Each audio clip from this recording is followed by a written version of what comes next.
Middle east की राजनीति में एक ऐसा भूचाल आया है जिसने अमेरिका और उसके सहयोगी देशों की नींद उड़ा दी है। दो पुराने दुश्मन जो अब तक एक दूसरे से संभल कर बात करते थे, वो अब खुलकर साथ आ गए हैं। हम बात कर रहे हैं ईरान और इराक की।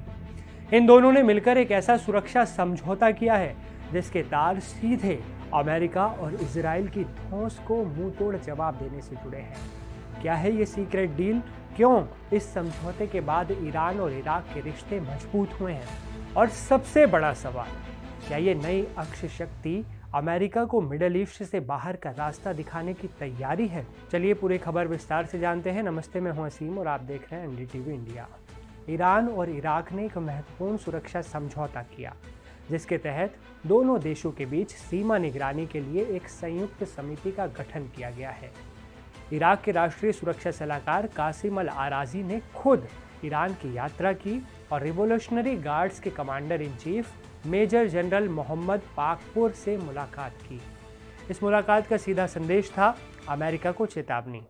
वैसे तो ये समिति सीमा क्षेत्रों में अवैध गतिविधियों और घुसपैठ को रोकने के लिए बनाई गई है, लेकिन इसके पीछे का असली एजेंडा कहीं ज्यादा बड़ा है। ईरान के सैन्य प्रमुख ने खुलकर कहा है कि ये एकता अमेरिका की मुख्य चिंताओं में से एक है।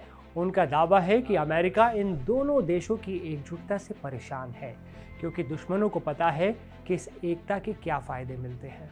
दोनों देशों के शीर्ष सैन्य अधिकारियों ने ये साफ कहा कि आतंकवादी समूह दोनों की सुरक्षा के लिए खतरा है और उन्हें नियंत्रित करने के लिए ये संयुक्त सहयोग जरूरी है।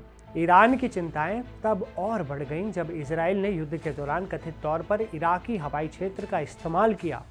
इराक ने इस पर संयुक्त राष्ट्र सुरक्षा परिषद में शिकायत भी दर्ज कराई। इन खबरों से निपटने के लिए ही ईरान अब इराक के साथ घनिष्ठ सहयोग की मांग कर रहा है, दोस्ती बढ़ा रहा है। ईरान का दावा है कि अमेरिका ने कुछ पड़ोसी देशों में उसकी मिसाइलों को रोकने के लिए थाड और एजिस जैसे शक्तिशाली मिसाइल डिफेंस सिस्टम तैनात कर दिए हैं। इसका सीधा मतलब है कि यह समझौता सिर्फ सीमा पार घुसपैठ रोकने के लिए नहीं हुआ, बल्कि पूरे क्षेत्र में अमेरिका की धौंस और खतरनाक योजनाओं का मुकाबला करने के लिए किया गया है। इसीलिए ईरान और इराक एक साथ आए हैं। दोनों देशों के बीच बढ़ा ये भाईचारा और सैन्य सहयोग मिडल ईस्ट में अमेरिकी प्रभाव को सीधे चुनौती देता है। ईरान और इराक का ये समझौता मिडल ईस्ट की भू राजनीति को एक नया मोड़ देगा। ये दो पड़ोसी देशों की मजबूरी कम, बल्कि एक साझा दुश्मन अमेरिका और इजराइल के खिलाफ एक मजबूत और एकजुट मोर्चा बनाने की रणनीति ज़्यादा है। अमेरिका की चिंता भी जायज़ है, क्योंकि ये दोनों देश मिलकर सिर्फ सुरक्षा नहीं बल्कि आर्थिक, वैज्ञानिक और सांस्कृतिक संबंध भी मजबूत करेंगे, जो वॉशिंगटन के नियंत्रण को और भी कम कर देगा। इस समझौते का प्रभावी ढंग से लागू होना मिडल ईस्ट की स्थिरता को हमेशा के लिए बदल भी सकता है। ईरान और इराक के इस बड़े कदम पर आपकी क्या राय है? क्या ये डील अमेरिका को मिडल ईस्ट छोड़ने पर मजबूर कर सकती है? क्या ये डील इजराइल को कमज़ोर करेगी? हमें कमेंट में ज़रूर बताएं। इस वीडियो को लाइक करें और चैनल को सब्सक्राइब करना न भूलें।